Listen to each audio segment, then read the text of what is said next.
तथागत भगवान गौतम बुद्ध, प्रियदर्शी राजा धम्माशोक, विश्वरत्न बोधिसत्व डॉक्टर बाबासाहेब आंबेडकर या महापुरुषांच्या विचार, स्मृती व कार्याला विनम्र अभिवादन करतो। आज या ठिकाणी भारतीय संविधानाचा संविधान दिन म्हणून आपण संविधानाचा सन्मान कार्यक्रम आयोजित केलेला आहे। या कार्यक्रमाचे प्रमुख पाहुणे व उद्घाटन या पंचशील बुद्ध विहाराचे निर्माते आणि पनवेल महानगरपालिकेचे सन्माननीय नगरसेवक एकनाथदादा गायकवाड यांच्या हस्ते आपण आजच्या या विशेष कार्यक्रमाचं उद्घाटन केलेलं आहे। त्यांच्या उपस्थितीमध्ये आजचा आपण हा विशेष कार्यक्रम करीत आहोत।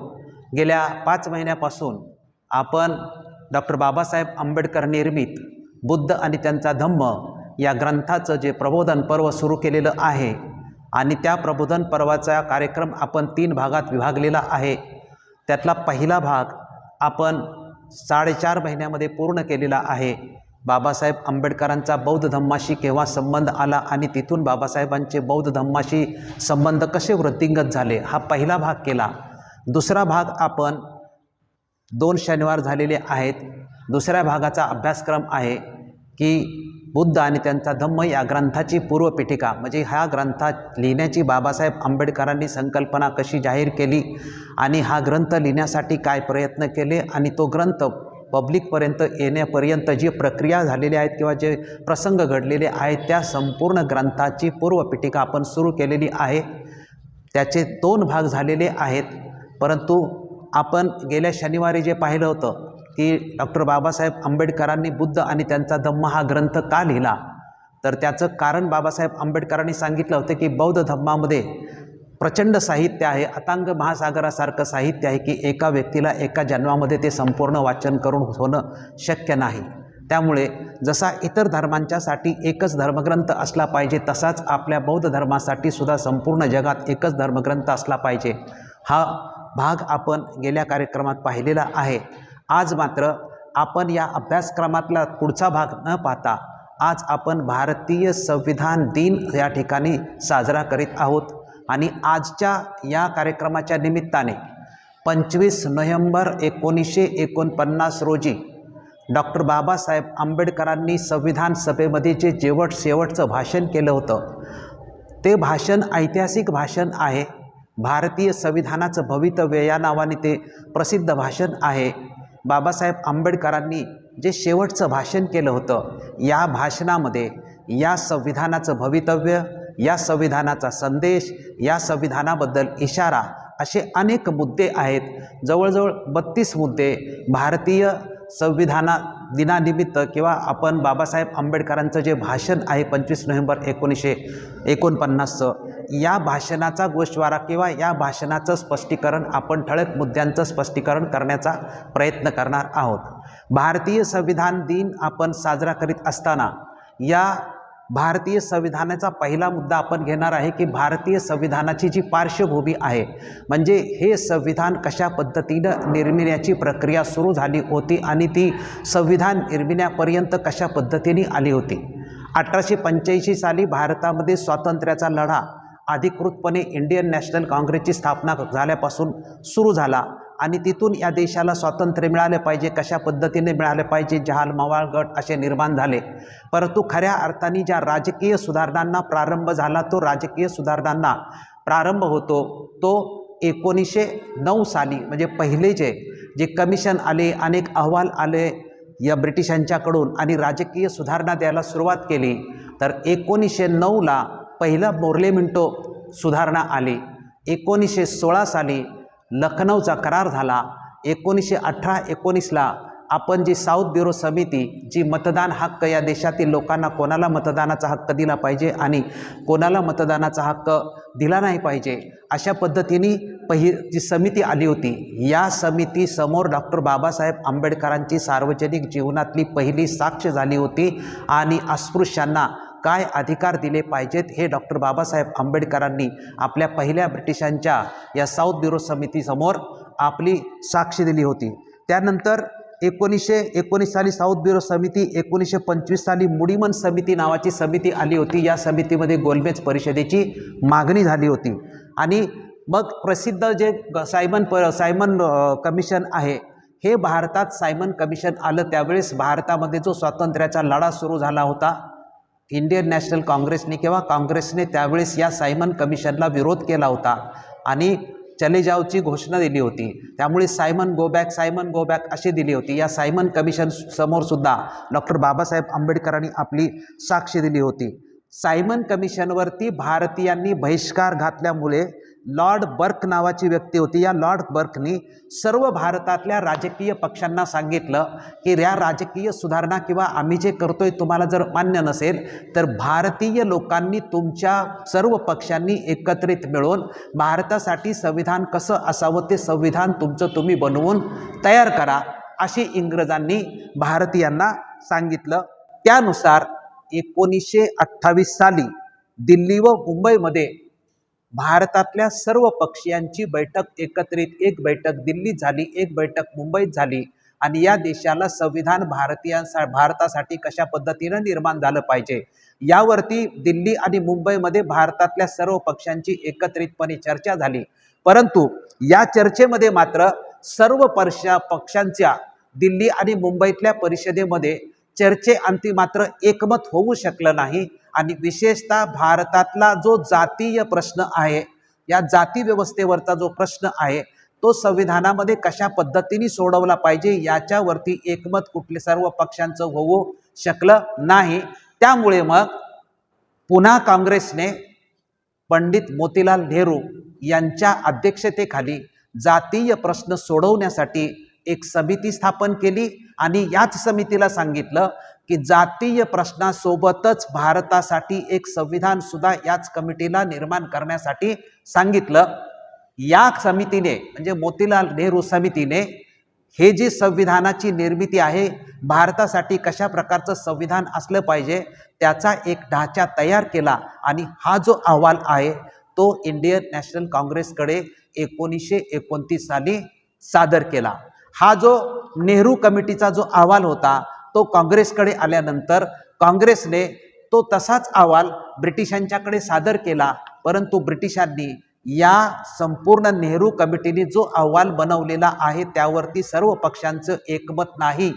त्यामुळे हा सर्वपक्षीय संमत ड्राफ्ट नाही, म्हणून ब्रिटिशांनी तो रिजेक्ट केला. म्हणजे स्वातंत्र्यासाठी जे नेहरू कमिटीने संविधान बनवलं होतं ते ब्रिटिशांच्या सांगण्यावरूनच, परंतु ते सर्वपक्षीय संमत नसल्यामुळे ते सरकारच्या वतीने रिजेक्ट करण्यात आलं.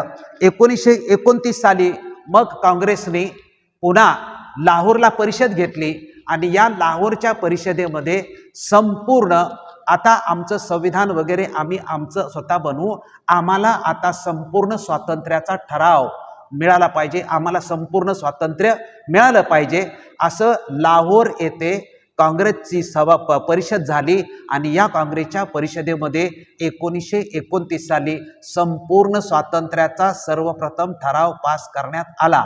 हा जो संपूर्ण स्वातंत्र्याचा जो ठराव पास केल्यानंतर ब्रिटिशांनी मात्र हे स्वीकारलं नाही आणि ब्रिटिशांनी आपला सायमन कमिशनचाच अहवाल जाहीर केला. आणि या सायमन कमिशनच्या अहवालावरती जातीय जो निवाडा होता यामध्ये अस्पृश्य हिंदूंना राखीव जागा देण्याचं सायमन कमिशनमध्ये मान्य केलं.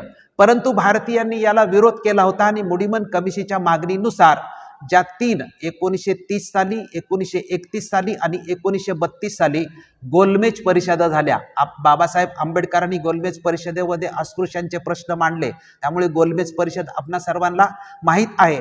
परंतु संपूर्ण भारतीयासाठी संभाव्य भारताचा संविधानाचा आराखडा निर्माण करण्यासाठी आणि जातीय प्रश्नावरती तोडगा मिळवण्यासाठी या गोलमेज परिषदा 30, 31 आणि 32 साली झाल्या होत्या. 32 साली गोलमेज परिषदा झाल्यानंतर 34 साली लिंलितगो समितीचा अहवाल आला. परंतु हा काही तिढा सुटत नव्हता. भारतासाठी संविधान बनवण्याचा जो ब्रिटिशांच्या माध्यमातून 1909 सालापासून ते 1934 सालापर्यंत अनेक कमिशन आली, अनेक अहवाल आले, अनेक समित्या आल्या, अनेक शिफारशी आल्या, तरी भारतासाठी राज्यकारभाराची पद्धत नेमकी कशी असली पाहिजे त्याचा जो आराखडा असतो त्याला संविधान म्हणतात. घटना म्हणतात, त्याला राज्यकारभाराची नियमावली सुद्धा म्हणतात. परंतु ही जी नियमावली, ही जी घटना किंवा हे संविधान आहे, याचा मात्र निर्णय एकमताने होत नव्हता.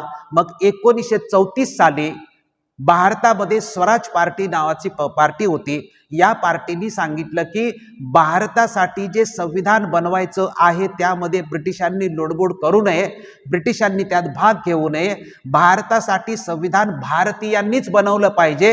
त्यामुळे ब्रिटिशांनी भारताचं संविधान बनवताना त्यामध्ये आपला कुठल्याही प्रकारचा सहभाग घेऊ नये. 1932 सालापासून 34 सालापासून ही मागणी पुढे आली की भारताचं संविधान भारतीयांनीच बनवलं पाहिजे. ही जी मागणी होती, या मागणीला ब्रिटिशांनी सुरुवातीला मात्र सहकार्य केलं नाही. परंतु 1940 साली मात्र ब्रिटिशांनी ही मागणी मान्य केली की भारताचं संविधान भारतीय तुम्ही लोकांनीच, तुमच्या देशातल्या सगळ्या लोकांनी एकत्र बसून तुमचं संविधान तुम्हीच बनवा, आम्ही त्यामध्ये कुठल्याही प्रकारची लुडबुड करणार नाही. परंतु 1940च्या नंतर काँग्रेसच्या वतीनं जी स्वातंत्र्याची लढाई आहे ही अधिक जोर धरू लागली होती, तीव्र धरू लागली होती. आणि 1942 साली महात्मा गांधींनी चले जावचा संदेश दिला होता. त्यामुळे 42-44 सालापर्यंत चले जावची चळवळ किंवा स्वातंत्र्याचा संघर्ष हा एकदम तीव्र झाला होता. आणि त्यानंतर 5 जुलै 1945ला ब्रिटनमध्ये सत्ता बदलली, मजूर पक्षाची सत्ता आली आणि ॲटली हे पंतप्रधान झाले. आणि त्यांनी 5 जुलै 1945ला भारताला संपूर्ण स्वातंत्र्य देण्याची ब्रिटिश पार्लमेंटमध्ये जाहीर घोषणा केली. आणि 1945 नंतर भारताला स्वातंत्र्य देण्याची प्रक्रिया सुरू झाली. आणि मग ही घोषणा झाल्यानंतर 1946 साली भारतासाठी स्वातंत्र्य मिळाल्यानंतर भारताची राज्यकारभाराची पद्धती कशी असावी, त्याचा आराखडा कसा असावा, त्याची नियमावली कशी असावी, याला जे आपण संविधान म्हणतो, हे संविधान बनवण्यासाठी संविधान सभा निर्माण करण्याचं एकमत भारतीयांचं आणि ब्रिटिशांचं झालं की आता आम्ही जाण्याचा निर्णय घेतलेला आहे, आता तुम्हाला स्वातंत्र्य देण्याचा आम्ही निर्णय घेतलेला आहे. आणि त्या स्वातंत्र्याची प्रक्रिया पूर्ण होईपर्यंत आम्ही गेल्यानंतर तुम्ही इथं राज्यकारभार कशा पद्धतीने करणार त्याचं संविधान तोपर्यंत तुम्ही तयार करा. आणि त्यानुसार भारतीय लोक तयार झाले. आणि संपूर्ण भारतामध्ये संविधान सभामध्ये कोण कोण असावं यासाठी प्रत्येक राज्यातून निवडणुका झाल्या. एकूण भारतामध्ये जी त्या कालखंडामध्ये जी राज्य होती त्या राज्यांचे एकूण 229 सदस्य निवडून गेले. आणि त्याच वेळेस भारतामध्ये संस्थानं सुद्धा होती, तर संस्थानांचे 70 सदस्य अशी एकूण 299 लोकांची ही पहिली संविधान सभा सुरुवातीच्या निवडणुकीमध्ये झाली. या संविधान सभेची 9 डिसेंबर 1946 साली पहिली सभा झाली आणि शेवटची सभा 25 नोव्हेंबर 1949 रोजी झाली. आणि 26 नोव्हेंबरला भारताच्या संविधानाचा जो मसुदा आहे हा डॉक्टर बाबासाहेब आंबेडकरांनी राजेंद्र प्रसाद यांना काय केला, सादर केला. 9 डिसेंबर 1946 ते 25 नोव्हेंबर 1949 हा जो कालखंड आहे हा संपूर्ण संविधान बनवण्याचा कालखंड आहे.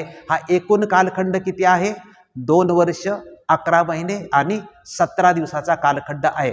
म्हणजे भारताचं संविधान बनवण्यासाठी जो कालखंड लागतो त्या कालखंडाला किती आहे तो 2 वर्ष 11 महिने आणि 17 दिवस, म्हणजे 13 दिवस कमी झाले. एकूण 3 वर्षाचा कालखंड आहे. 3 वर्षाच्या कालखंडामध्ये भारताचं 395 कलमं होती या संविधानाची आणि 8 परिशिष्ट होतं.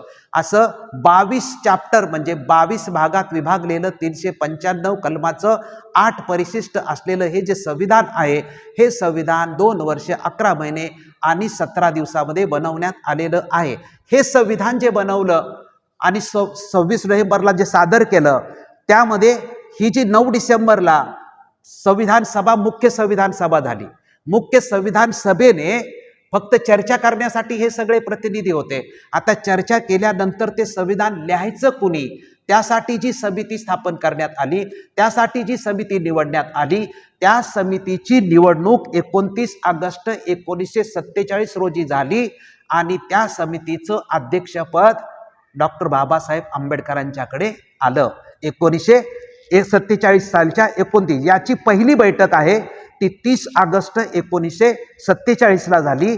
या समितीचं कामकाज 141 दिवस झालं. सुरुवातीला जे सल्लागारांनी बनवलेला समिती ढाचा होता मसुद्याचा तो 243 अनुच्छेदाचा होता आणि 13 परिशिष्टाचा होता. बाबासाहेब आंबेडकरांनी ह्या संपूर्ण ढाच्यावर चर्चा करून किंवा विचार अभ्यास करून हा संपूर्ण ढाचा बनवून तो जो आहे संविधान सभेसमोर ठेवला.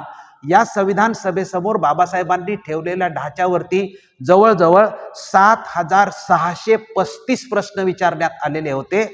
या 7635 प्रश्नापैकी 2473 प्रश्नांच्या वरती चर्चा झाली आणि 2473 प्रश्नांच्या वरती चर्चा झाल्यानंतर अंतिम जे संविधान बनलं गेलं ते 395 कलमाचं 8 परिशिष्टाचं 22 भागामध्ये असलेलं संविधान आहे. ह्या संविधानाला 25 तारखेला बाबासाहेब आंबेडकरांनी शेवटचं भाषण केलं आणि 26 नोव्हेंबरला डॉक्टर बाबासाहेब आंबेडकरांनी डॉक्टर राजेंद्र प्रसाद यांना संविधान सुपूर्द केलेलं आहे. आता 25 नोव्हेंबरला संपूर्ण संविधानाची प्रक्रिया संपली. बाबासाहेब आंबेडकरांचं भाषण झालं की संविधान कसं झालं किंवा त्या भाषणाचाच गोषवारा आपण घेणारच आहे. परंतु 26 नोव्हेंबरला संपल्यानंतर भारतीय संविधानाची अंमलबजावणी कधी होते तर 26 नोव्हेंबरला संविधान भारताने स्वीकारलं. डॉक्टर राजेंद्र प्रसादांना संविधान दिलं. परंतु 26 नोव्हेंबर नंतर 2 महिन्यांनी 26 जानेवारीला संविधानाची अंमलबजावणी सुरू होते. तर 26 नोव्हेंबरलाच स्वीकारलं आणि 26 जानेवारीला सुरू झालं तर ही 26 तारीखच का, हा अतिशय महत्त्वाचा प्रश्न आहे. आणि तो मुद्दा सर्वांना माहिती असलं पाहिजे की ही 26 तारीखच का स्वीकारली. 25 तारखेला संविधान बनवण्याची प्रक्रिया पूर्ण झाली तरी 26 तारखेला ते बाबासाहेबांनी का सादर केलं आणि 26 नोव्हेंबरला केलं. मग नोव्हेंबर डिसेंबरचा पूर्ण महिना आणि जानेवारीच्या 26 तारखेपर्यंतचा हा जो 2 महिन्याचा कालखंड हा मध्ये का राहिला आणि 26 जानेवारीपर्यंत का थांबण्यात आलं. त्यामुळे ही 26 तारीख का हे अतिशय महत्त्वाचं आहे. त्याचं कारण किंवा त्याचं स्पष्टीकरण आहे की भारतीयांनी प्रथम संपूर्ण स्वातंत्र्याची मागणी केलेली होती. आपण आता पहिला मुद्दा काय पार्श्वभूमी घेतली की ब्रिटिश कालखंडामध्ये संविधानाची प्रक्रिया ब्रिटिशांनी केली ती भारतीयाला मान्य झाली नाही आणि मग भारतीयांनी मागणी केली की आम्ही बनवू, तुम्ही याच्यामध्ये भाग घेऊ नका. आणि त्यानंतर मग ब्रिटिशांनी ज्यावेळेस स्वातंत्र्याची घोषणा केली त्यावेळेस आपली प्रक्रिया बनवून संविधान सभा आणि मसुदा समिती झाली. हे संविधान बनलं पण त्याची 26 तारीखच का याचं स्पष्टीकरण आता आपण देतोय. 26 तारीख या भारतीयांनी संपूर्ण स्वातंत्र्याची मागणी केल्यानंतर फक्त ब्रिटिश सरकारने विरोध केला नाही तर इंग्लंडमधले किंवा ब्रिटिशमधल्या जनतेने सुद्धा भारतीयांना स्वातंत्र्य देण्यासाठी मोठ्या प्रमाणामध्ये ब्रिटनमध्ये विरोध केला होता. त्यामुळे तिथल्या सरकारला सुद्धा भारताला स्वातंत्र्य देण्याचा निर्णय घेता येत नव्हता. सायमन कमिशनचा अहवाल आला त्यालाही विरोध झाला होता. आपण पाहिलं की मोतीलाल नेहरू यांच्या अध्यक्षतेखाली समिती स्थापन केली होती. 1929ला काँग्रेसने संपूर्ण लाहोरच्या परिषदेमध्ये ठराव पास केला होता आणि हा ठराव पास केल्यानंतर 31 डिसेंबरच्या रात्री लाहोरला रावी नदीच्या काठी संपूर्ण स्वातंत्र्याचा ठराव हा रात्री 12 वाजता हा ठराव पास करण्यात आला आणि तिथे तिरंगा फडकवला. त्या तिरंगामध्ये त्यावेळेस अशोक चक्र नव्हतं. त्या तिरंगामध्ये काय होतं त्यावेळेस सुरुवातीलाच काँग्रेसचा चरखा होता आणि तिथे 31 डिसेंबरला संपूर्ण स्वातंत्र्याच्या ठरावाचं वाचन झालं आणि भारताला संपूर्ण स्वातंत्र्य पाहिजे. म्हणजे हे 31 डिसेंबरला लाहोरमध्ये पास झालं परिषदेमध्ये. परंतु देशाच्या प्रत्येक कानाकोपऱ्यात म्हणजे या देशामध्ये आज आपण किती म्हणतो गाव आहेत तर 6 लाख खेडी आहेत. तर या 6 लाख खेड्यापर्यंत काँग्रेसने जो लाहोरमध्ये संपूर्ण स्वातंत्र्याचा ठराव पास केलेला आहे हा काय 31 डिसेंबर पर्यंत पोहोचू शकला नाही. तो 19 डिसेंबरला ठराव करून ठेवला होता आणि संपूर्ण देशाने स्वातंत्र्य दिन म्हणून साजरा करावा अशी 1929ला जाहीर केलं होतं. पण 31 डिसेंबर पर्यंत सगळा मेसेज सगळ्या खेड्यापाड्यात पोहोचू शकला नव्हता. म्हणून मग काँग्रेसने निर्णय घेतला की संपूर्ण खेड्यापाड्यामध्ये वस्तीमध्ये स्वातंत्र्याचा दिवस साजरा झाला पाहिजे आणि तो दिवस साजरा करण्यासाठी हा मेसेज संपूर्ण खेड्यापाड्यात पोहोचवण्यासाठी आपल्याला वेळ द्यावा लागेल. आणि म्हणून मग 1930 सालची जानेवारी महिन्यामध्ये, म्हणजे हा डिसेंबर मधला ठराव होता, मग आपण जानेवारी महिन्याच्या शेवटच्या रविवारी आपण काय करू, संपूर्ण देशामध्ये स्वातंत्र्य दिन म्हणून साजरा करू, असा सर्व देशामध्ये निरोप पाठवला. म्हणजे 1 महिना पूर्णपणे अवधी प्रचार प्रसाराला मिळेल आणि प्रत्येक गावापर्यंत मेसेज जाईल. मग जानेवारीच्या शेवटच्या रविवारी स्वातंत्र्य दिन भारतीय काँग्रेसने साजरा करण्याची घोषणा केली आणि सर्व भारतीयांनी तो करावा. तो जो 1930चा जो शेवटचा रविवार होता, त्या रविवारची तारीख काय होती, त्या रविवारची तारीख 26 ही तारीख होती. 26 जानेवारी 1930 सालापासून भारतीय काँग्रेस किंवा भारतीय लोक संपूर्ण स्वातंत्र्याचा ठराव करून 1930 सालच्या 26 जानेवारीपासून हा पूर्णपणे स्वातंत्र्य दिन म्हणून 1930 सालापासून ते स्वातंत्र्य मिळेपर्यंत दरवर्षी ते लोक काय करत होते, जरी स्वातंत्र्य मिळालं नाही तरी स्वातंत्र्य दिन म्हणून साजरा करत होते. त्या स्वातंत्र्य दिनाची आठवण म्हणून 26 ही जी तारीख आहे, ही 26 तारीख संविधान सादर करण्यासाठी ठेवलेली आहे आणि संविधानाची अंमलबजावणी सुद्धा करण्यासाठी ठेवलेली आहे. तरी सुद्धा यामध्ये बदल काय झालेला आहे की स्वातंत्र्य दिन 1930 सालापासून काँग्रेस सेलिब्रेट करत होते, पण स्वातंत्र्य दिन 1947 सालापासून स्वातंत्र्य दिनाची तारीख बदललेली आहे. स्वातंत्र्य दिनाची 1947 सालापासून तारीख कुठली झाली, तर 15 ऑगस्ट ही तारीख झाली. भारतीय काँग्रेसचं मागणं होतं ब्रिटिशांच्याकडे, तुम्ही स्वातंत्र्य देताना आम्हाला 26 जानेवारीला स्वातंत्र्य 1948ला द्या, परंतु ब्रिटिशांनी ही मागणी अमान्य केली आणि ब्रिटिशांनी 15 तारीख दिली. 15 तारीख ब्रिटिशांनी का दिली होती, तर 15 ऑगस्ट रोजी दुसरं महायुद्ध सुरू झालं होतं. या दुसऱ्या महायुद्धामध्ये ब्रिटिश जिंकले होते आणि जपानने ब्रिटिशांना शरणागती पत्करल्याची ती तारीख होती, ती 15 ऑगस्ट होते. त्यामुळे तो ब्रिटिशांच्या विजयाचा दिवस होता. म्हणून ब्रिटिशांनी सांगितलं की 15 ऑगस्टला आम्ही स्वातंत्र्य तुम्हाला देणार. 26 जानेवारी वगैरे जी मागणी होती भारतीयांची ती अमान्य केली. त्यामुळे 1947 सालाच्या 15 ऑगस्ट ही आपली स्वातंत्र्याचा दिन झाला. तिथपर्यंत स्वातंत्र्याचा दिवस कुठला होता, 26 जानेवारी असा होता. परंतु ब्रिटिशांनी ही तारीख काय केली, बदलवली आणि ब्रिटिशांनी आपल्याला जे स्वातंत्र्य दिलं ते 15 ऑगस्टला स्वातंत्र्य दिलं. म्हणून स्वातंत्र्य दिन 15 ऑगस्टला झाला आणि स्वातंत्र्य दिनाच्या जागेवर जी 26 तारीख जी ठरवली होती भारतीयांनी, ती 26 तारीख कशाची झाली, संविधान दिनाची झाली आणि प्रजासत्ताक दिनाची तारीख झाली. त्यामुळे ही जी 26 तारीख आहे ही सुरुवातीला भारतीयांनी स्वातंत्र्य दिन म्हणून 47 सालापर्यंत साजरी केली. परंतु स्वातंत्र्य दिन जरी साजरा केला तरी 47च्या नंतर 15 ऑगस्ट ही स्वातंत्र्य दिनाची ब्रिटिशांनी दिलेली तारीख झाली आणि 26 तारीख ही संविधान दिनाची आणि प्रजासत्ताक दिनाची 26 तारीख ही झालेली आहे. म्हणजे भारतामध्ये 26 तारीख का, तर 26 तारीख ही भारतीयांनी स्वातंत्र्याचा ठराव 1930 साली केला होता आणि आम्हाला संपूर्ण स्वातंत्र्य पाहिजे, ब्रिटिशांनी या देशातून निघून जावं आणि या ठरावाला 26 जानेवारीला दरवर्षी आपण या ठरावाचा स्वातंत्र्य दिन म्हणून साजरा करावा. याची आठवण म्हणून 26 नोव्हेंबर, याची आठवण म्हणून 26 जानेवारी प्रजासत्ताक दिन आला. म्हणून 1947 सालानंतर आपण बघतो, 1947 सालानंतर आपल्या देशामध्ये 15 ऑगस्ट हा स्वातंत्र्य दिन आणि 26 जानेवारी हा प्रजासत्ताक दिन. आता 26 तारखेचं स्पष्टीकरण तुमच्या लक्षात आलं का? म्हणजे इथं लक्षात नाही आलं तरी घरी गेल्यानंतर उद्या सकाळी हे लाईव्ह करू, त्यावर पण तुम्ही पुन्हा त्याची उजळणी करू शकता किंवा बघू शकता की ही 26 तारीख का आहे. मी ह्याच्यामध्ये बघून सविस्तर सांगतोय कारण कुठलीही फॅक्ट चुकू नये तसं माझ्या पाठ असतं. परंतु तरी आपल्या सगळ्यांना हे भाषण उद्या करण्यासाठी सुद्धा हे सगळे मुद्दे तुमच्यापर्यंत असले पाहिजेत की 15 तारीख का, 26 तारीखच का, 15 ऑगस्टला स्वातंत्र्य का मिळालं आणि 26 नोव्हेंबरलाच का दिलं. आता 1947ला 15 ऑगस्टला स्वातंत्र्य झालं आणि 26 जानेवारीला काय झालं, 1950ला प्रजासत्ताक सुरू झालं, गणराज्य पद्धती सुरू झालं. परंतु 47, 15 ऑगस्ट आणि 26 जानेवारी मधला कुठलं राहिलं, मधलं बाबासाहेबांनी जे संविधान सादर केलं तो 26 नोव्हेंबर राहिला की नाही. 1947 सालानंतर किंवा 1950 सालानंतर 26 नोव्हेंबर हा सेलिब्रेट केला जात होता का, तर 1950 सालापासून 26 नोव्हेंबर हा सेलिब्रेट केला जात होता. परंतु तो संविधान दिन म्हणून सेलिब्रेट केला जात नव्हता.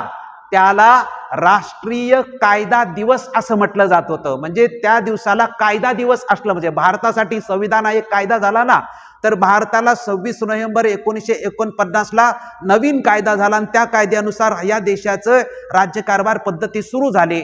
म्हणून राष्ट्रीय कायदा दिवस म्हणून 26 नोव्हेंबर 1949 हा दिवस सेलिब्रेट प्रत्येक 26 नोव्हेंबरला दरवर्षी 47 आणि 50 सालाच्या नंतर सुरू केला. आता हा कायदा दिवस सामान्य कुणी साजरा करत होता का? 26 नोव्हेंबर सामान्य लोक कुणीही साजरा करत नव्हता. मग हा कुठे साजरा होत होता?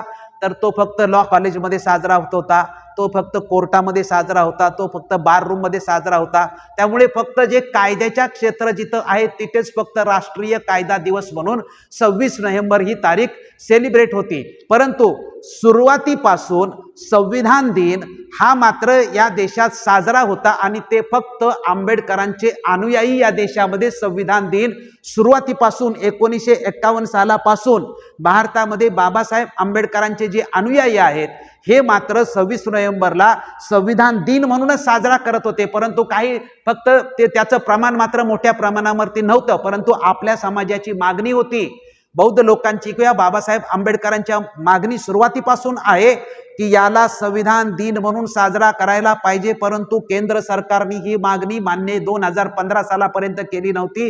राज्य सरकारने ही मागणी 2015 सालापर्यंत केली नव्हती. म्हणजे किती 50-60 वर्ष संघर्ष केला तरी सुद्धा 26 नोव्हेंबरला संविधान दिन साजरा करण्यासाठी भारत सरकार तयार होत नव्हते, राज्य सरकार सुद्धा तयार होत नव्हते. तरी सातत्याने प्रत्येक वर्षी संविधान दिनाचेच कार्यक्रम या नावाने कार्यक्रम केले जायचे आणि आंबेडकरी चळवळीकडून ही सातत्याने मागणी व्हायची. तर ही जी मागणी आहे 2008 साली महाराष्ट्र सरकारने आपली मागणी मान्य केली. संपूर्ण आंबेडकरी चळवळीकडून संविधान दिन हा मोठ्या प्रमाणामध्ये साजरा होत आहे, सगळ्या संघटना मागणी करत आहेत. म्हणून 2008 साली महाराष्ट्र सरकारने प्रथम आपल्या राज्यामध्ये राष्ट्रीय कायदा दिवस ज्याला म्हणत होतो त्याचं संविधान दिनामध्ये कन्वर्ट केलं आणि महाराष्ट्रामध्ये सर्व शाळा कॉलेज किंवा सर्व सरकारी कार्यालय आहेत इथेच एक सरकारी याच्यामध्ये GR काढून 2008 साली महाराष्ट्रामध्ये 26 नोव्हेंबरला संविधान दिन म्हणजे या देशामध्ये शासकीय संविधान दिन हा अधिकृतपणे एका राज्यामध्ये सुरू झाला. ते 2008 सालामध्ये संविधान दिन का सुरू झाला तर आंबेडकरी चळवळीची ही मागणी सातत्याने लावून धरली होती आणि आंबेडकरी चळवळीमध्ये 26 नोव्हेंबर हा दिन साजरा केला जात होता. त्यामुळे ही मागणी 2008 साली मान्य झाली. त्यानंतर 2015 साली डॉक्टर बाबासाहेब आंबेडकरांची शतकोत्तर 25वी जयंती होती. म्हणजे 125वा बाबासाहेबांच्या जयंतीचा उत्सव होता आणि हा बाबासाहेबांच्या जयंतीचा उत्सव देशात आणि जगात मोठ्या प्रमाणामध्ये सेलिब्रेट झाला. भारत सरकारने सुद्धा बाबासाहेबांची 125वी जयंती साजरी केली, राज्य सरकारने सुद्धा 125वी जयंती साजरी केली. म्हणजे 125वी जयंती करताना महाराष्ट्र सरकारने 125वी जयंती आहे म्हणून 125 कोटी रुपयाची निधीची तरतूद सुद्धा केली होती. भारत सरकारने बाबासाहेबांची संपूर्ण देशामध्ये सर्व सरकारी ठिकाणी जयंती साजरी झाली पाहिजे. भारत सरकारने बजेटमध्ये तरतूद केली की बाबासाहेबांची 125वी जयंती मोठ्या प्रमाणात. त्यामुळे 125व्या जयंतीचं स्वरूप जे होतं भारतामध्ये फार मोठ्या प्रमाणामध्ये वर्षभर बाबासाहेब आंबेडकरांची 125वी जयंती साजरी होत होती. या 125व्या जयंतीच्या वर्षामध्ये 2015 साली 2014ची निवडणूक झाल्यानंतर सत्तेवर आलं जे आजचं मोदी सरकार आहे बीजेपीचं, ते 2014 साली 2019 साली आलं. 2015 साली जी महाराष्ट्रामध्ये आंबेडकरी अनुयायांची आणि बौद्ध समाजांची जी केंद्र सरकारकडे सातत्याने मागणी होती आणि त्यासाठी आपण चळवळ करत होतो की चैत्यभूमीच्या पाठीमागे जी इंदू मिलची जागा आहे ही संपूर्ण इंदू मिलची जागा आहे, तिथे बाबासाहेब आंबेडकरांचं स्मारक बनलं पाहिजे म्हणून ती मागणी आंदोलन करता हो ना करता ती केंद्र सरकारने मान्य केली. राज्य सरकारच्या हातामध्ये ते नाही, कारण ती जागा कुणाची होती? केंद्र सरकारची जागा होती. म्हणून इंदू मिलची जी जागा आहे ती या बाबासाहेब आंबेडकरांच्या स्मारकाला मिळावी, हे आंदोलन करून ते आपलं आंदोलन सक्सेस झालं होतं. आणि 2014च्या अगोदरच म्हणजे काँग्रेसचं सरकार असतानाच ही मागणी मान्य झाली होती, परंतु काम सुरू झालं नव्हतं किंवा संपूर्ण कागदपत्र त्याची क्लिअर झाली नव्हती. 2014च्या नंतर ही सगळी कागदपत्र पण मान्य झाली आणि त्याचं कामकाज सुरू करण्यासाठी राज्य सरकार आणि केंद्र सरकार यांचं कोऑर्डिनेशन झालं.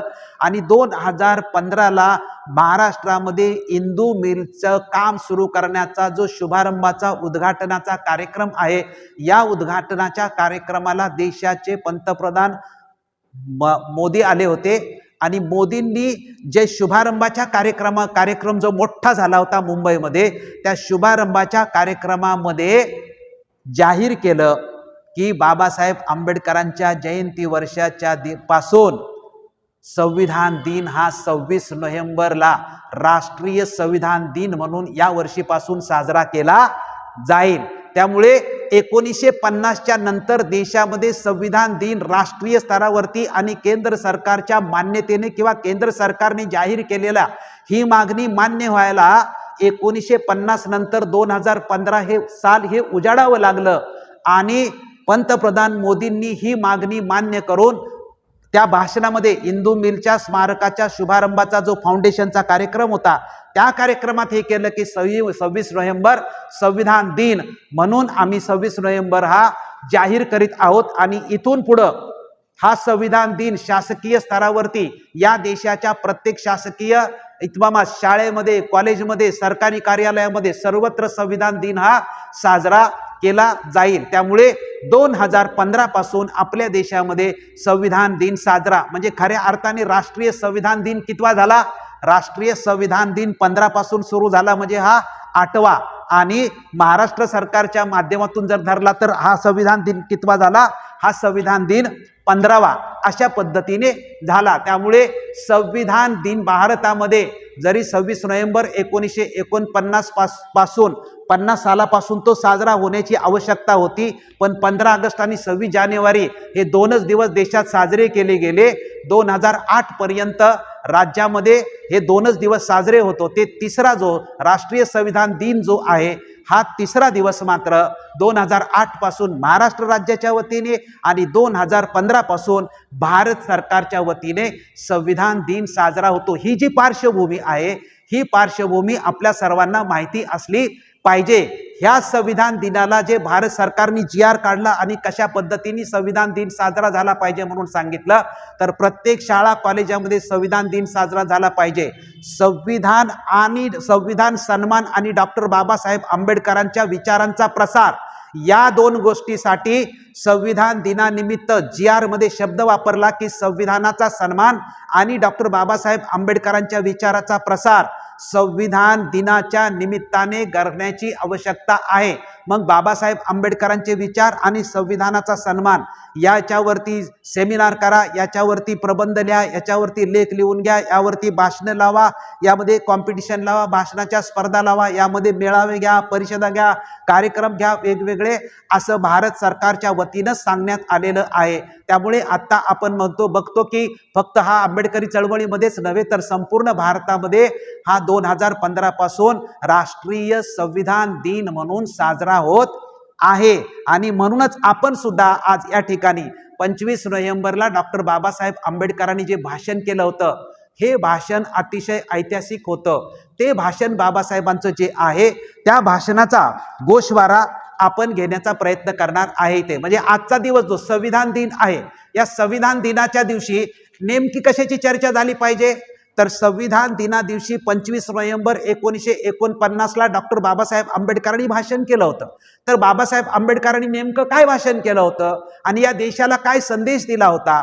बाबासाहेब आंबेडकरांच्या त्या भाषणामध्ये संपूर्ण संविधानाचं इथून पुढं म्हणजे संविधान कसं टिकलं पाहिजे, मेंटेन कसं झालं पाहिजे, त्याचं भवितव्य काय, त्याचा इशारा काय, त्याच्यामध्ये अडचणी काय आहेत, त्याच्यामध्ये अडथळे काय आहेत, त्याच्यावरती मात कशी करायला पाहिजे, या सर्व मुद्द्यांचं बाबासाहेब आंबेडकरांनी आपल्या गोषवारा भाषणामध्ये हे बाबासाहेब आंबेडकरांचं 25 नोव्हेंबर 1949चं 55 मिनिटांचं भाषण आहे.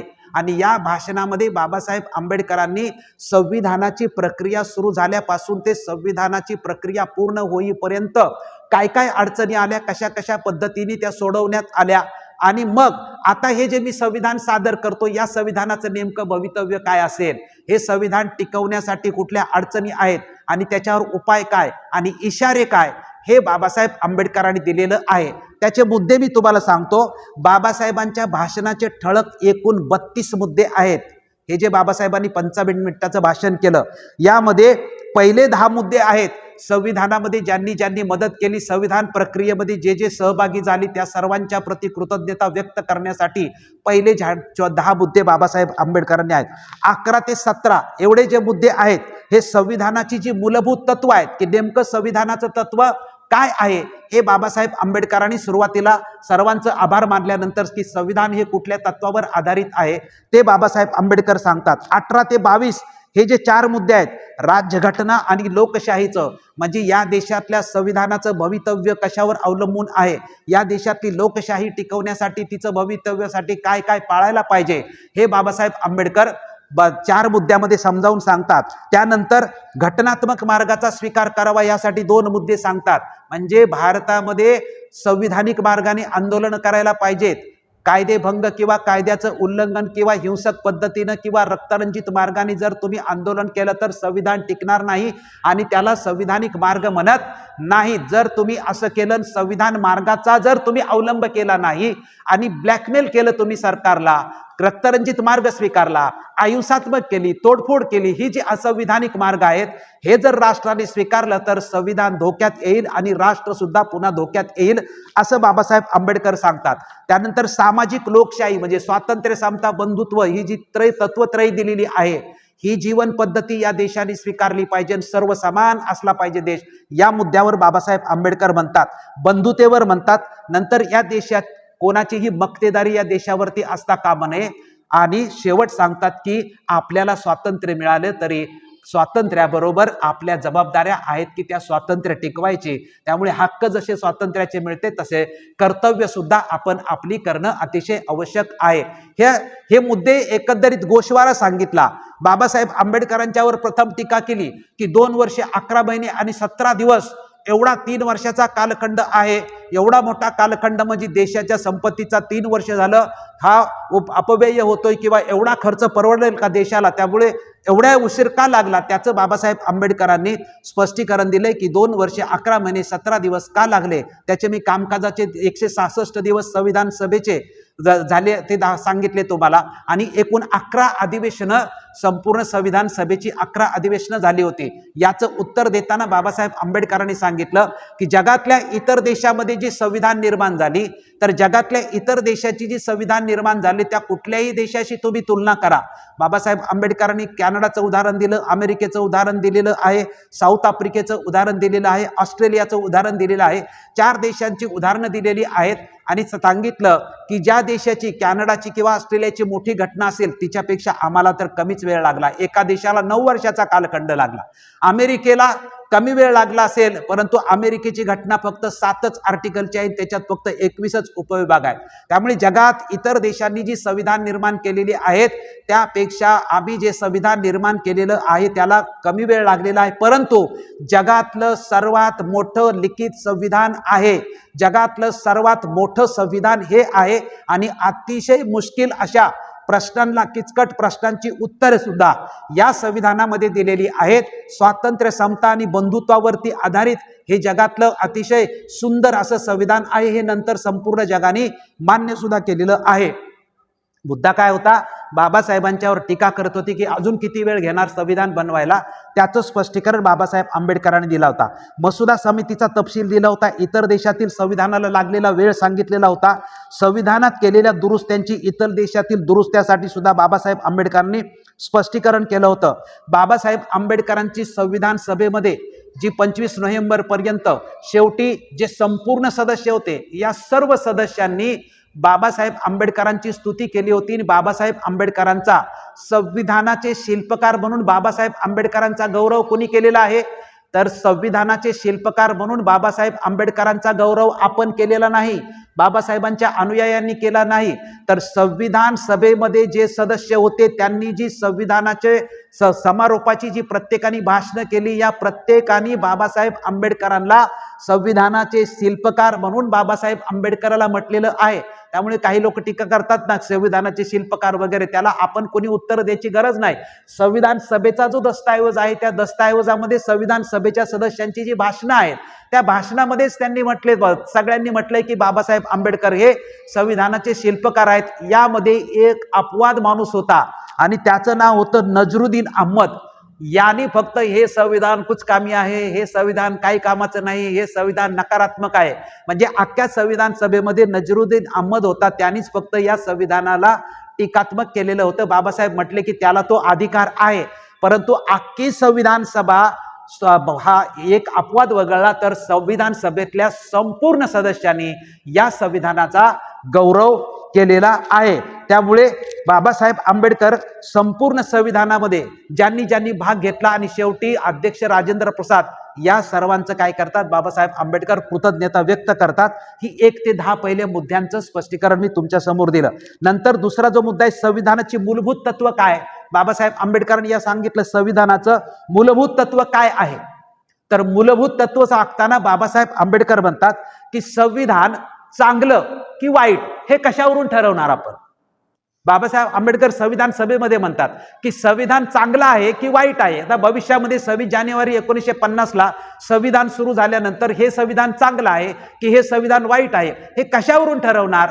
बाबासाहेब आंबेडकर म्हणतात की संविधान चांगलं किंवा वाईट हे ते राबवणाऱ्यांच्या वरती अवलंबून आहे.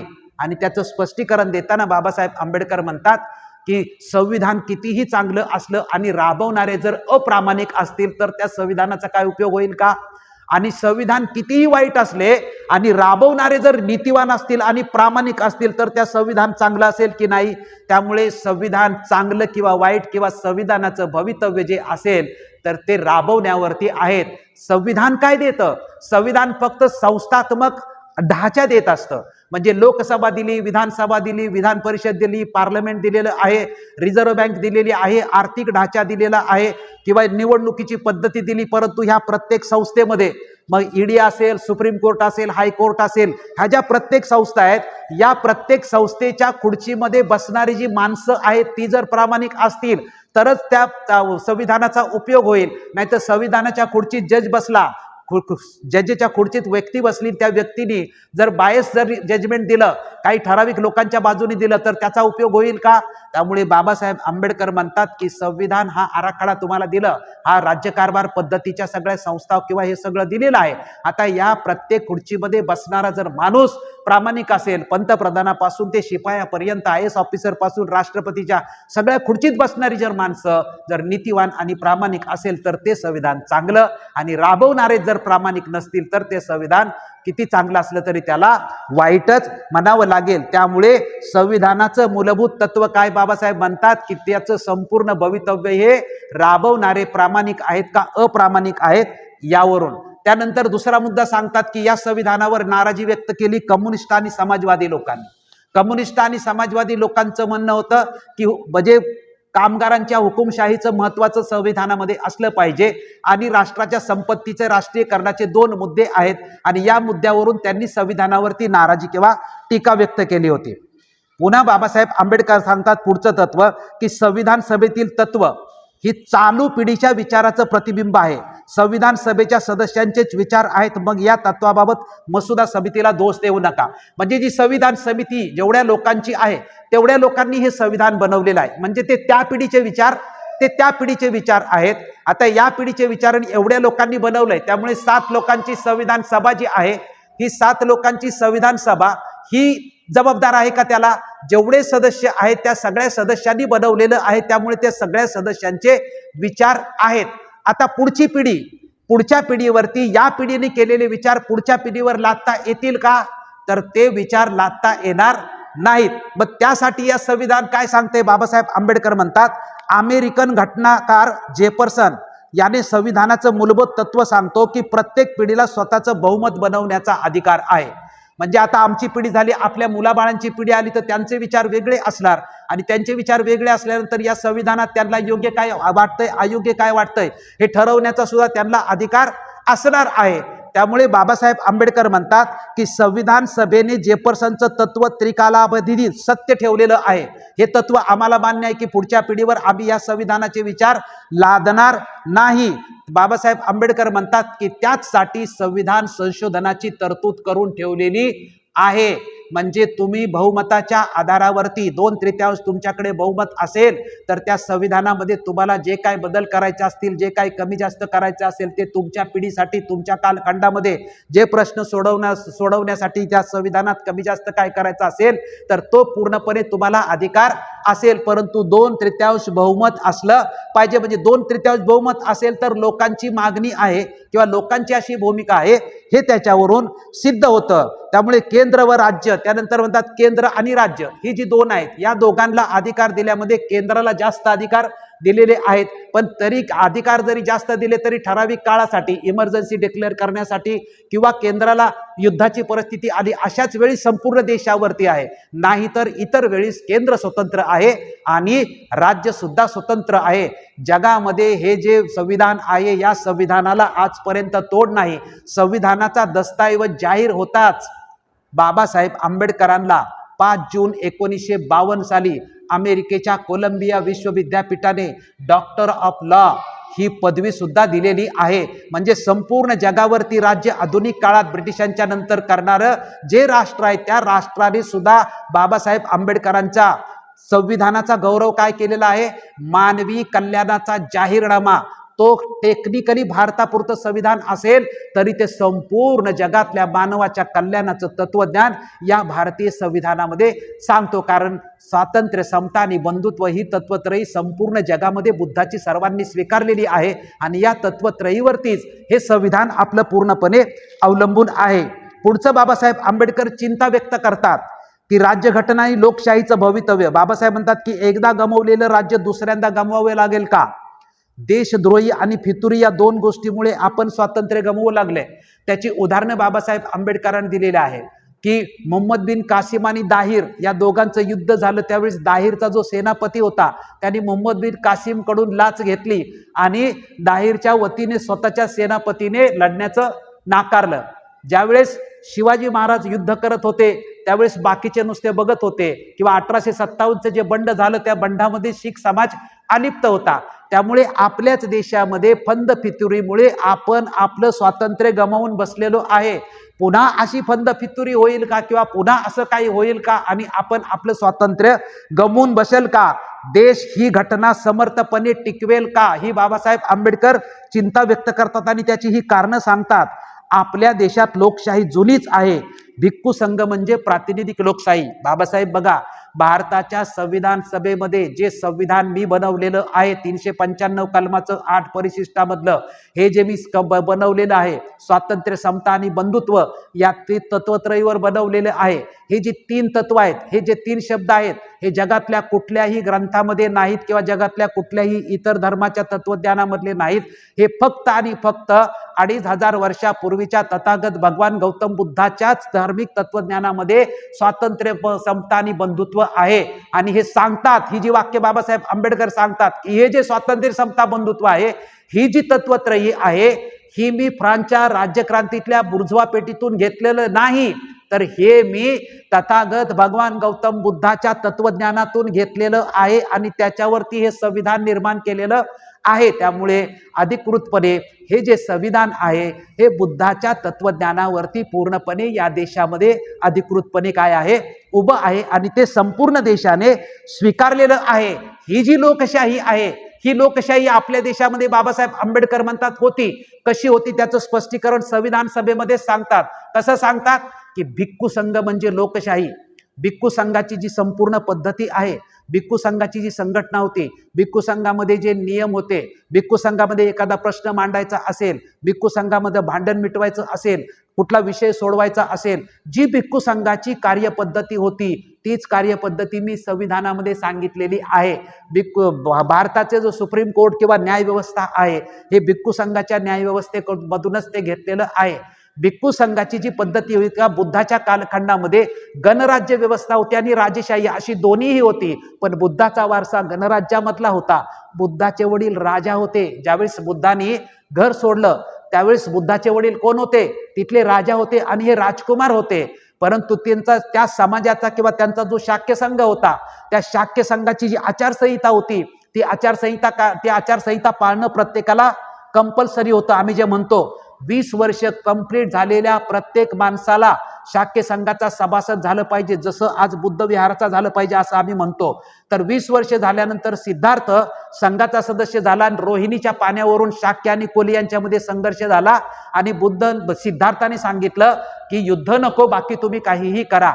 परंतु ठराव झाला शाक्य संघाचा की युद्धच करायचं म्हणून. माझा युद्धाला विरोध आहे, मी युद्धामध्ये भाग घेणार नाही. मग तू जर ठरावाला मान्यता देत नसेल तर संघाच्या आचारसंहितेप्रमाणे तुला शिक्षा होईल. तुला मान्य आहे का? मला मान्य आहे. काय शिक्षा होईल? एक फाशीची शिक्षा, दुसरी संपूर्ण कुटुंबाची संपत्ती जप्त करण्याची शिक्षा आणि तिसरी शिक्षा देश सोडून जाण्याची शिक्षा आहे. आणि मग सिद्धार्थ काय म्हणतो की मी देश सोडून जाण्याची शिक्षा स्वीकारतो, या 3 पैकी एक. आणि बुद्ध पुन्हा संघ म्हणतो की तू देश सोडून जाणार, याचा ब्लेम आमच्यावर नाही आला पाहिजे. तू कसा देश सोडून जाणार? सगळे आम्हाला किंवा तो राजा आम्हाला नावे ठेवेल. बुद्ध म्हणतो की तुम्ही सांगितलंय म्हणून जात नाही, तर मी प्रवज्जा घेतो आणि प्रवज्जा घेऊन मी घरदार सोडून जातो. मुद्दा काय आहे की शाक्य संघाची आचारसंहिता एवढी कडक होती की त्या राजाच्या मुलाला सुद्धा समाजाची आचारसंहिता मान्य करावी लागली आणि त्या आचारसंहितेतून सिद्धार्थाला प्रवज्जा घ्यावी लागली. सिद्धार्थाचा बुद्ध होण्याची प्रक्रिया ही त्या शाक्य संघाच्या आचारसंहितेतून निर्माण होते. एवढं आचारसंहितेचं महत्व आहे. आपल्या समाजामध्ये आचारसंहिता नाही म्हणून हा सगळा विस्कळीतपणा आहे. ज्या दिवशी आचारसंहिता येईल त्या दिवशी या विहारामध्ये जागा होणार नाही किंवा देशातली जेवढी विहार आहेत ती सगळी गजबजून जाईल, कारण विहारात येणं त्यावेळेस कंपल्सरी असणार आहे. जर कंपल्सरी, मगाशी मी दादाला म्हटलं की दादा स्वेच्छेने कोणी विहारात येणार नाही, जबरदस्तीनं कोणी विहारात येणार नाही. कंपल्सरी असलं की विहाराशिवाय माझ्या कुटुंबाच्या सगळ्या गोष्टी अडतील, त्याच वेळेस विहारात माणूस येईल. त्याच्याशिवाय किती हातापाया पडा किंवा काहीही करा, कोणीही विहारात येत नाही. कंपल्सरी पाहिजे म्हणजे आचारसंहिता पाहिजे. आपल्या समाजाला बौद्धांची आचारसंहिता नाही म्हणून विहाराकडे कोणी फिरकत नाही. या विषयावर गेली 38 वर्ष आम्ही काम करतोय, या विषयाला आम्ही जीवन समर्पित केलेलं आहे. असो, म्हणजे पुन्हा आपण आपल्या विषयावर येऊ. घटनात्मक मार्गाचा स्वीकार करावा असं आपण बाबासाहेब आंबेडकर म्हणतात. हे संविधान टिकवायचं असेल, या राष्ट्रातील शांतता सुव्यवस्था करायची असेल तर तुमचे सामाजिक आर्थिक जे काही समाजाचे प्रश्न असतील ते सगळे प्रश्न सोडवण्यासाठी संविधानिक मार्गाचा अवलंब करा. संविधानिक मार्गाने आंदोलन करा, पण हिंसात्मक मार्ग, रक्तरंजित मार्ग, तोडफोडीचा मार्ग, ब्लॅकमेलिंग करायचा मार्ग, उपोषण करणं हा संविधानिक मार्ग होऊ शकतो का? उपोषण सुद्धा त्यामध्ये ब्लॅकमेलिंगच होत असतं. त्यामुळे हे जे मार्ग असंविधानिक आहेत याचा तुम्ही स्वीकार करू नका. याचा स्वीकार केला तर मात्र संविधान धोक्यात आल्याशिवाय राहणार नाही. संविधानाचा म्हणजे हे बेकायदेशीर मार्ग तुम्ही कुठलेही घेऊ नका. आणि हे का घेऊ नका? Babasaheb Ambedkar, John Stuart Mill आणि आयरिश देशभक्त आहे डॅनियल ओकानेल याची 2 संविधान सभेमध्ये उदाहरणं सांगतात. ती किती अपिलिंग आहे, आव्हानात्मक उदाहरणं आहेत ती बघा. बाबासाहेब आंबेडकर म्हणतात की आपल्या देशात महापुरुष प्रचंड आहेत. आपल्या देश हा देशभक्त म्हणजे व्यक्तिपूजा प्रचंड मोठ्या प्रमाणात आपल्या देशामध्ये होते. अनेक धर्म जातीपंथ आणि प्रत्येक धर्म जातीपंथ भाषेमध्ये त्या समाजाचे महापुरुष आहेत किंवा त्या समाजाचे हिरो आहेत आणि त्याची व्यक्तिपूजा ही आपल्या देशामध्ये मोठ्या प्रमाणात असते. पण ही व्यक्तिपूजा होणं, बाबासाहेब आंबेडकरांना जॉन स्टुअर्ट मिलचं वाक्य सांगतात की कोणत्याही थोर व्यक्तीच्या चरणी आपलं स्वातंत्र्य वाहू नका आणि आपल्याच संस्था उलथवता येतील इतकी सत्ता त्याच्या हाती सोपवू नका. म्हणजे 2 गोष्टी सांगतात की कितीही मोठी थोर व्यक्ती असले तरी तुम्ही त्याच्या प्रति कृतज्ञता व्यक्त करा, त्याचा सन्मान करा, त्याचा आदर करा. ती मोठी व्यक्ती आहे, महान आहे, तिचं काम महान आहे, त्या महान व्यक्तीच्या कामाचा सन्मान तुम्ही करा, पण तुमचं स्वातंत्र्य स्वतःचं धोक्यात येईल एवढं त्याच्यावर प्रेम करू नका. तुमचं स्वातंत्र्य आणि स्वाभिमान जपून ठेवा आणि त्या महापुरुषाला तुम्ही आदरपूर्वक सन्मान करा, त्याच्या कार्याचा सन्मान करा, पण स्वातंत्र्य तुमचं हिरावून जाईल अशा पद्धतीने सन्मान करू नका. पुन्हा दुसरा सल्ला देतात. तो दुसरा सल्ला जो आहे तो किती महत्वाचा दुसरा सल्ला आहे ते पहा. की बाबासाहेब आंबेडकर म्हणतात आणि गेल्या 10 वर्षात तुम्हाला याचा रोज अनुभव येईल.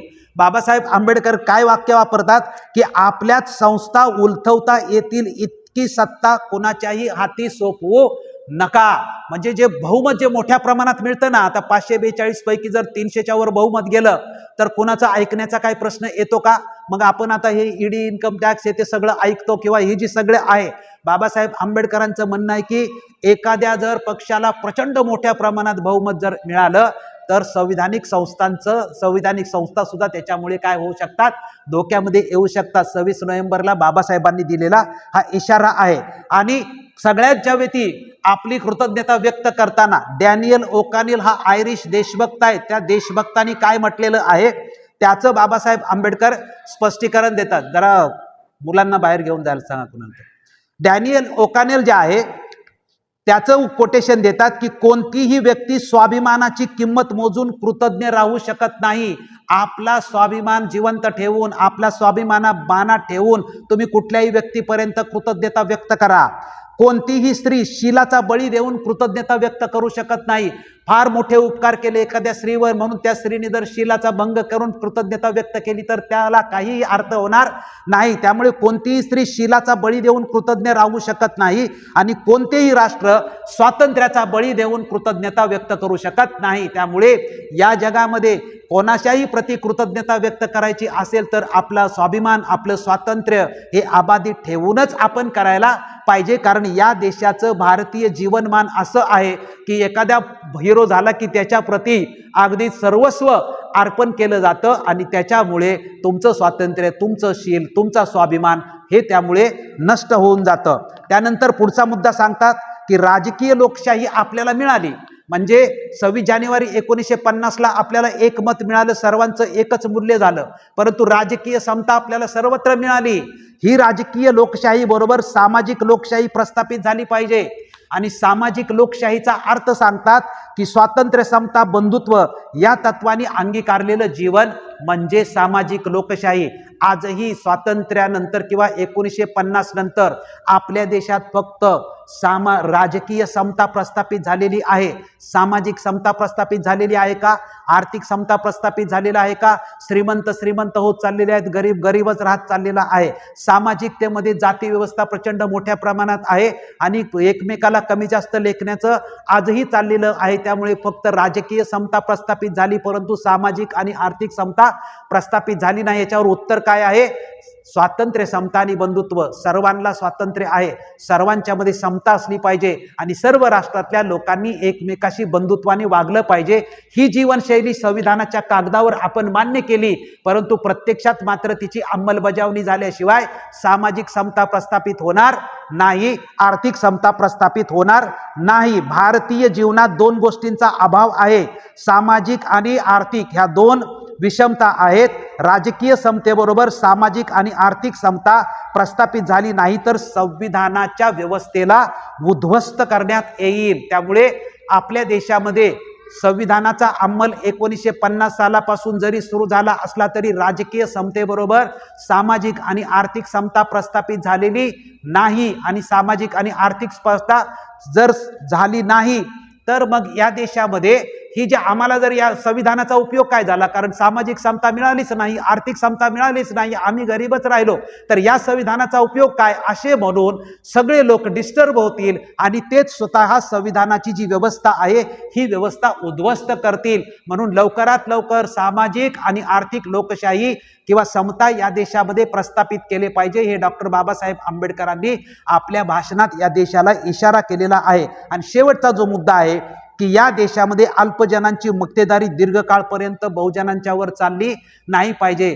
ठराविक लोकांच्या हातामध्ये सत्ता, ठराविक लोकांच्या हातामध्ये पैसा, श्रीमंती, जमीन हे जर राहिलं तर मात्र हे दीर्घकाळपर्यंत या संविधानाला उपयुक्त नाही. तुम्हाला स्वातंत्र्य मिळालं 1947ला, 50 साली तुम्हाला हक्क मिळाले परंतु स्वातंत्र्य किंवा हे सगळे हक्क खूप आनंददायी असतात परंतु त्याच्या बरोबर जबाबदारीचं सुद्धा विस्मरण होता कामा नये. तुम्ही ही जी संपूर्ण जबाबदारी आहे की हे स्वातंत्र्य टिकवण्याची जबाबदारी आहे की नाही, या संविधानाचं पालन करण्याची जबाबदारी आपल्या सर्वांच्यावर आहे की नाही. त्यामुळे संपूर्ण भारतीयांना सांगतात की हे पवित्र संविधान 395 कलमाचं तुम्हाला दिलेलं आहे.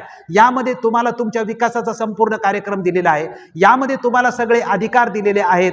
पण या अधिकाराबरोबरच तुमच्या जबाबदारीचंही तुम्हाला विस्मरण होता कामा नये. तुमच्या जबाबदाऱ्या सुद्धा तुम्ही पाळल्या पाहिजे. जी काही नियमावली देश करेल त्या नियमाचं पालन सुद्धा केले पाहिजे. असे एकूण 32 मुद्द्याचं डॉक्टर बाबासाहेब आंबेडकरांचं भाषण 55 मिनिटांचं संविधान सभेमधलं आहेत.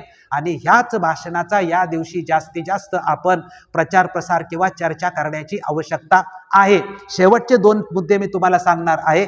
ते म्हणजे 25 नोव्हेंबरला बाबासाहेब आंबेडकरांचा शिल्पकार म्हणून गौरव झाला. देशहित की पक्षहित, आजच्या कालखंडामध्ये जर तुम्ही पाहिलं की राजकीय पक्षाला महत्व दिलं जाईल का देशहिताला महत्व दिलं जाईल, बाबासाहेबांनी त्यांच्या भाषणात सांगितलेलं आहे की जात आणि संप्रदाय, पक्ष व विचारसरणीची भर पाडणार आहे. म्हणजे आपल्या देशात ऑलरेडी जात आणि धर्म आहेत. जात आणि धर्मापासून हजारो वर्षापासून भांडण चालूच आहे. आता 1950ला संविधान चालू होईल तर सगळ्यांना इलेक्शन लढण्याचा अधिकार असणार आहे. त्यामुळे वेगवेगळ्या विचारसरणीचे वेगवेगळे पक्ष निर्माण होतील. तर ह्या पक्षांनी राष्ट्रहिताला का पक्षहिताला, म्हणजे राष्ट्रहिताला प्राधान्य दिलं तर चांगली गोष्ट आहे. पण राष्ट्रहिताच्या अगोदर जर पक्षहिताला प्राधान्य दिलं तर मात्र ही व्यवस्था धोक्यात येईल.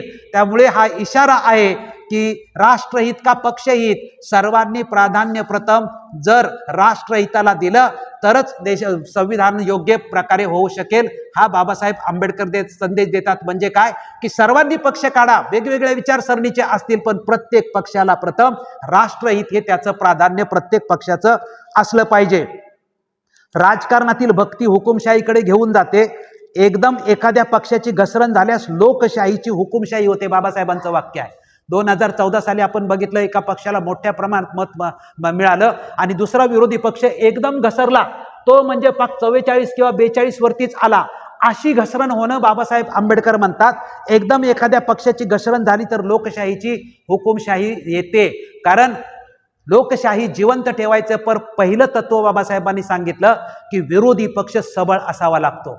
बाबासाहेब आंबेडकरांनी रिपब्लिकन पक्षाच्या घोषणेमध्ये सुद्धा पहिलं वाक्य सांगितलं की विरोधी पक्ष सबळ असला पाहिजे. त्यासाठी रिपब्लिकन पक्षाची मी निर्मिती करतोय. लोकशाही यशस्वी करण्यासाठी, लोकशाही जिवंत ठेवण्यासाठी, सत्ताधारी पक्षावरती कायमस्वरूपी अंकुश ठेवण्यासाठी सत्ताधारी पक्षापेक्षा सुद्धा प्रबळ आणि आक्रमक असला पाहिजे विरोधी पक्ष. विरोधी पक्ष जर सशक्त नसेल तर लोकशाही धोक्यात येते, हे बाबासाहेब आंबेडकरांनी सांगितलं. आणि त्याचं आपण उदाहरण आपण गेल्या 10 वर्षामध्ये त्याचं आपण बघतोय. आंबेडकरांनी संविधान म्हणजे संधी जी बाबासाहेबांना मिळाली त्याचं वाक्य शेवटी सांगतो आणि या ठिकाणी आपण याचा समारोप करतो. बाबासाहेब म्हणतात की माझ्या स्वाभिमानाची, माझ्या समाजाच्या स्वाभिमानाची पिढ्यानपिढ्या अजरामर घटना घडलेली आहे. काय घटना घडलेली आहे? पहिल्या बैठकीत मसुदा समितीचं अध्यक्षपद मला मिळालं आणि ज्यावेळेस बाबासाहेबांना मसुदा समितीचं अध्यक्षपद मिळालं त्यावेळेस बाबासाहेबांच्या ध्यानीमनीही नव्हतं. बाबासाहेब म्हणले की मी संविधान सभेमध्ये कसा गेलो, संपूर्ण काँग्रेसने संविधान सभेमध्येच येऊ न देण्यासाठी अख्ख्या देशात फिल्डिंग लावली होती. आणि सरदार पटेलांचं वाक्य आहे, काँग्रेसने सांगितलं सरदार पटेलला की डॉक्टर आंबेडकर या संविधान सभेमध्ये प्रवेश करता कामा नये.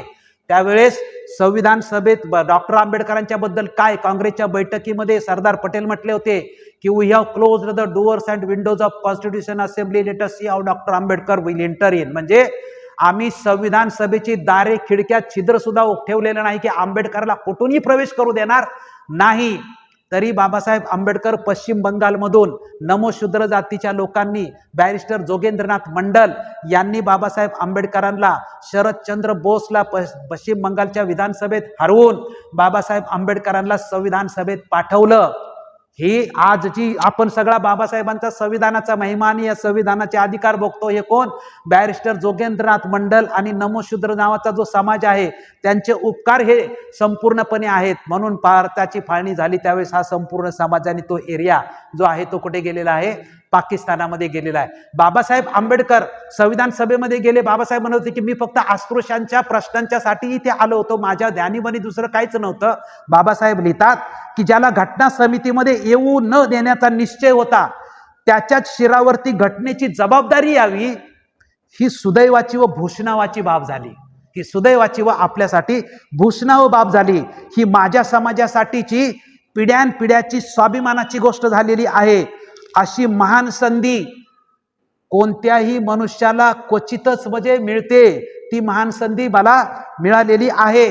परंतु या महान संधीबद्दल बाबासाहेब आंबेडकर म्हणतात, बॅरिस्टर जोगेंद्रनाथ मंडल व नमोशूद्र समाजाप्रती मी कृतज्ञता व्यक्त करतो. म्हणजे ही जी मला महान अजरामर होण्याची संधी मिळाली, अशी संधी माणसाला क्वचितच मिळते. संविधान सभेमध्ये ज्याला येण्याची म्हणजे बंदी घातली होती, तो संविधान सभेमध्ये जातो ना, संविधान लिहिण्याची जबाबदारी त्याच्या शिरावरती येते, त्याला प्रमुख केलं. ही क्वचितच संधी असते आणि ही महान अजरामर होण्याची संधी मला मिळाली. ही माझ्या आहेच, पण माझ्या समाजाची पिढ्यानपिढ्याची स्वाभिमानाची गोष्ट आहे. त्याच्यामुळे हे जे बाबासाहेब आंबेडकरांनी बुद्ध तत्वावरती जे संविधान निर्माण केलेलं आहे, हे बुद्ध तत्वावरती संविधान निर्माण केल्यामुळे आज आपण या विहारात बिल्डिंगमध्ये बसू शकलो. नाहीतर आपल्याला चांगली कपडे घालण्याचा अधिकार, घरामध्ये राहण्याचा अधिकार, चांगली भांडी वापरण्याचा, दागदागिने किंवा माणूस म्हणून जगण्याचा कसलाच आपल्याला अधिकार नव्हता. या संविधानाने आर्टिकल 17 अस्पृश्यता नष्ट करून टाकली. संविधानात बाबासाहेबांनी 17वा अनुच्छेद टाकला आणि या देशातली अस्पृश्यता कायमस्वरूपी संपवली. आणि आपण स्वाभिमानाने या देशाच्या प्रस्थापितांच्या मांडीला मांडी लावून बसलो. तरीही बाबासाहेब आंबेडकरांनी सांगितलं की हे जे राष्ट्र आहे, जोपर्यंत जाती व्यवस्था जिवंत आहे तोपर्यंत राष्ट्राचा विकास होणं खूप अवघड आहे, किंवा राष्ट्र ही संकल्पना निर्माण होणं हे सुद्धा अतिशय अवघड आहे. कारण जाती व्यवस्था जिवंत, तुम्ही राष्ट्र कसं जिवंत ठेवणार. म्हणून बाबासाहेब आंबेडकरांनी शेवटचं मी वाचून दाखवतो, म्हटलेलं आहे, काय म्हटलेलं आहे की हजारो जातीमध्ये विभागलेल्या लोकांचं राष्ट्र कसं बनू शकतं. सामाजिक आणि मानसिक दृष्ट्या आम्ही एक राष्ट्र नाही. आजही आम्ही सामाजिक आणि मानसिक दृष्ट्या एक राष्ट्र आहे का. आज आपण बघितलं की आरक्षणाची लढाई गेल्या 70 वर्ष आरक्षणाची लढाई प्रत्येक इलेक्शनच्या कालखंडामध्ये होते. स्वातंत्र्य मिळाल्यापासून आरक्षणाच्या लढाईवरून सगळ्या समाजामध्ये आपल्याला एकमेकाच्या विरोधात उभे ठाकलेलं दिसतं. आज मराठा आरक्षणाचा विषय, याच्यापूर्वी अनुसूचित जाती जमातीच्या आरक्षणाचे सातत्याने. पण सामाजिक आणि मानसिक दृष्ट्या आम्ही एक राष्ट्र नाही याची जाणीव ठेवली पाहिजे. जाती या राष्ट्रविरोधी आहेत. बाबासाहेब आंबेडकरांचं वाक्य आहे, जाती या राष्ट्रविरोधी आहेत. त्या समाज जीवनात विभागणी करतात, जाती जाती तिरस्काराची भावना निर्माण करतात. आम्हाला वास्तवात जर राष्ट्र बनायचं असेल तर हे सर्व अडथळे दूर झाले पाहिजेत. त्यामुळे बाबासाहेब आंबेडकरांचं हे जे 25 नोव्हेंबर 1949 55 मिनिटाचं भाषण आहे, या भाषणातला प्रत्येक ओळ आणि ओळीतला प्रत्येक शब्द हा अतिशय महत्त्वाचा आहे. की या देशाचं संविधान जे अतिशय पवित्र आहे, जे संपूर्ण जगाने मान्य केलं, जे मानवाच्या कल्याणाचा जाहीरनामा आहे, हा सगळ्या जगाने जरी मान्य केला असला तर या संविधानाचं भवितव्य कशावरती अवलंबून आहे याचे इशारे बाबासाहेब आंबेडकरांनी दिले. कोणाशीही कृतज्ञ कधी होऊ नये, किंवा आपलं स्वाभिमान, स्वातंत्र्य या सगळ्या गोष्टींचा आपण म्हणजे ठेवला पाहिजे. हे संविधान तुम्हाला 1950 सालापासून हे तुमच्या कल्याणासाठी आहे. याचं संरक्षण करणं, याचा प्रचार प्रसार करणं हे आपल्या प्रत्येकाचं कर्तव्य आहे. संविधानाचा सन्मान करणं हे आपल्या प्रत्येकाचं कर्तव्य आहे. आणि त्याचबरोबर डॉक्टर बाबासाहेब आंबेडकरांच्या संविधानाचा आणि विचारांचा प्रचार प्रसार करणं हे आपलं कर्तव्य आहे. नुसता प्रचार प्रसार नव्हे तर बाबासाहेबांनी दिलेल्या मार्गाने प्रत्यक्ष चालण्याचा आपण संकल्प करायला पाहिजे. तशा पद्धतीने आपण चाललं पाहिजे. जगातला सर्वश्रेष्ठ विद्वान, सिम्बॉल ऑफ नॉलेज म्हणून ज्या महापुरुषाला मान्यता दिलेली आहे, अशा महापुरुषाचे आपण अनुयायी आहोत. हा आपला स्वाभिमान आहे. अशा महापुरुषाने संविधान निर्माण करून जगामध्ये अजरामर झालेला आहे.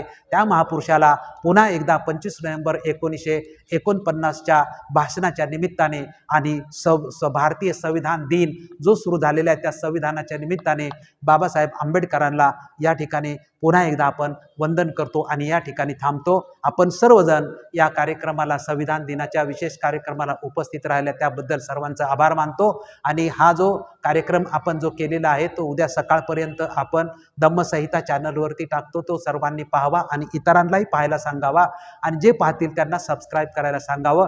धन्यवाद. जय भीम, जय बुद्ध, जय भारत.